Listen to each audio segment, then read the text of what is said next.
Welcome everyone to English Not Permitted, the only channel on YouTube dedicated entirely to foreign language, cinema and TV shows. Today I am looking at the BBC Top 100 Foreign Films of All Time list, and I'm looking at number 83, and that is Strada, directed by Federico Fellini in 1957. Now, I absolutely love this film. I'm going to tell you a lot more about it here. It's a really beautiful but kind of weird and kind of dark film that I think you'll absolutely love too. It's probably the best film I've reviewed so far on the top 100 list, and I'm excited to talk about it here on the channel. This is, I believe, the second lowest ranked film for Federico Fellini on the list, who has a total of 4 films on the list, which is about more than any other director apart from Luis Buñuel and Ingmar Bergman. This is the first film I've ever seen by him, and this film makes me very excited to learn more about him and some of the films that he's made. So let's take a look. What is this film all about? The story begins when a traveling showman arrives at an impoverished family home to announce the death of the eldest daughter of the family. The family is distraught and upset, and the mother begins to get angry at the next oldest daughter, Gelsomina. Gelsomina is an apparently simple-minded young girl who is unable to work and earn money for the family. This is especially problematic since the father has died and the mother now has little means to support her 4 daughters. So the mother decides to sell Gelsomina to the travelling showman on a motorbike.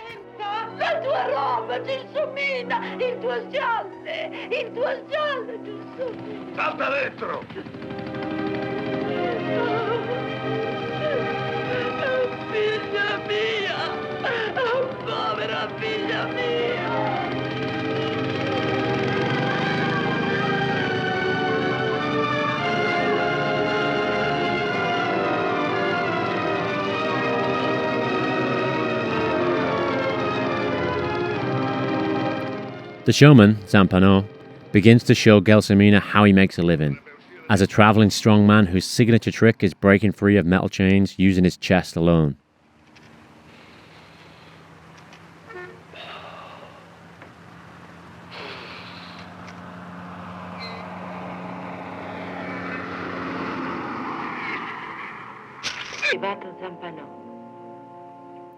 He incorporates Gelsomina into the act as his assistant and clown.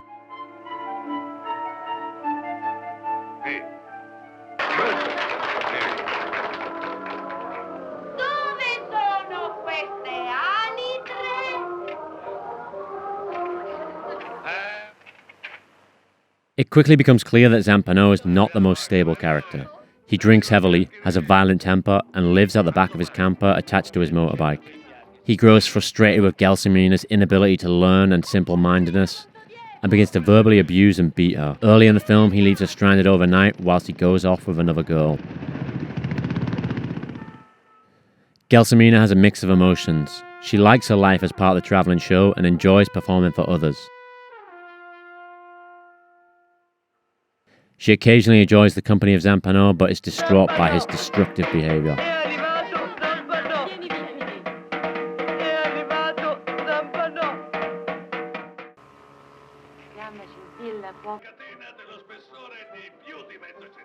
We begin to see glimpses of Zampano's past life. We meet a travelling circus that could be his family, who he seems to have a very difficult relationship with, and gets quickly angered by them and lashes out violently against them. And it's unclear how Zampano became to be so angry and alone. This film was about 2 people who are completely isolated and alone. They find solace in each other's company, but they each exacerbate negative aspects of their own personality. The film takes us on a road trip across Italy as the 2 try to survive together alone in the world. So I've already told you that I love this film, so what did I love so much about the film? Well, this film started with a bang for me. The plot immediately gripped me. It was immediately intriguing because it was just kind of this unique and weird setting. The opening scene, you find out the daughter's died. Immediate questions are how she died or why she's important. The next thing you know, Gelsomina has been sold to this guy who lives come on the back of a motorbike and immediately doesn't seem very trustworthy. So I was already kind of hooked about why a mother would sell her daughter to this guy. And straight away, this film just has this kind of bleak and gritty feel to it. The pacing in this film is very strong. It never dwells too long on one thing. You're immediately moving on to the next plot point.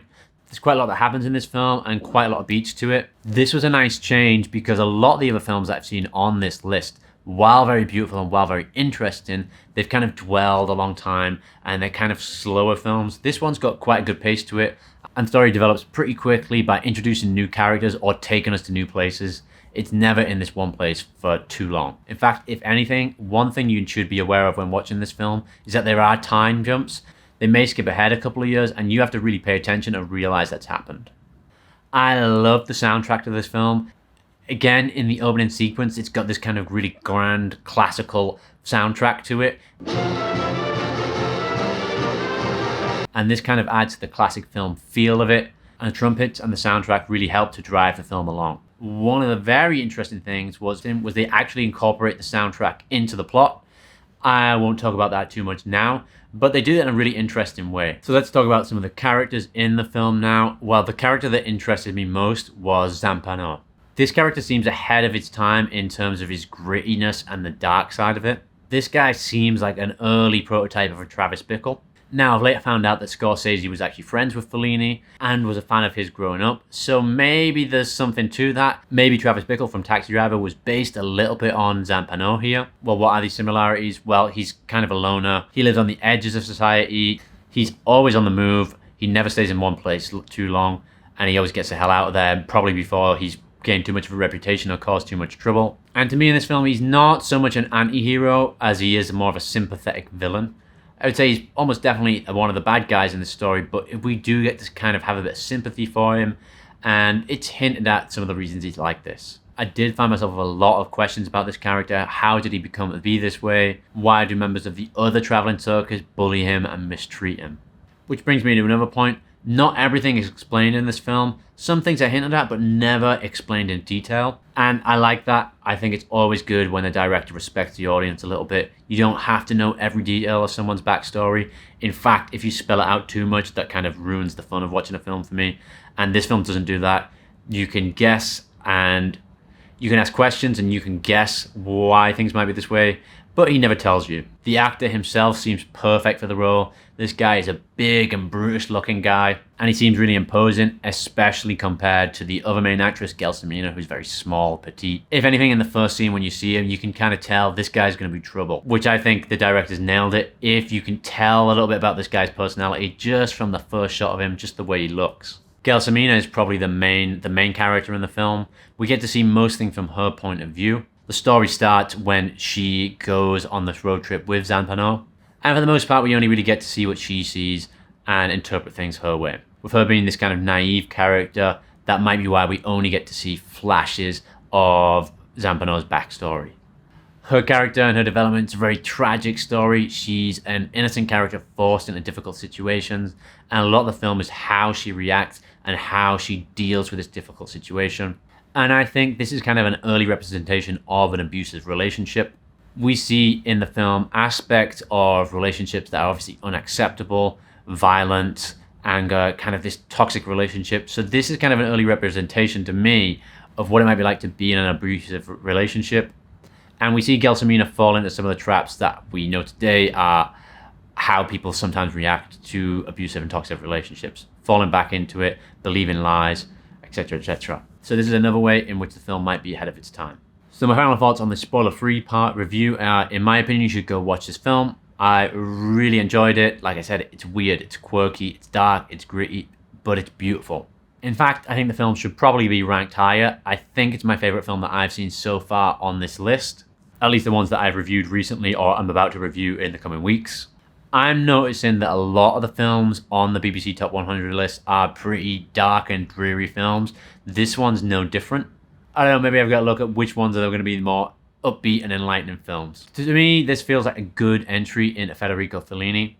He's obviously a very talented director with a unique style. I'm very much looking forward to watching some of his other films and comparing them to this one. The next film that I'm going to review on this channel will be Seventh Seal. And this is going to be the second film I've reviewed by Ingmar Bergman on the list. This film is a really interesting film. It's set during the Black Death, and it's talking about a knight who returns from the Crusades only to find death waiting for him. It's a very interesting film, really beautifully done, and I can't wait to review it on the channel. Thank you very much for watching, and goodbye.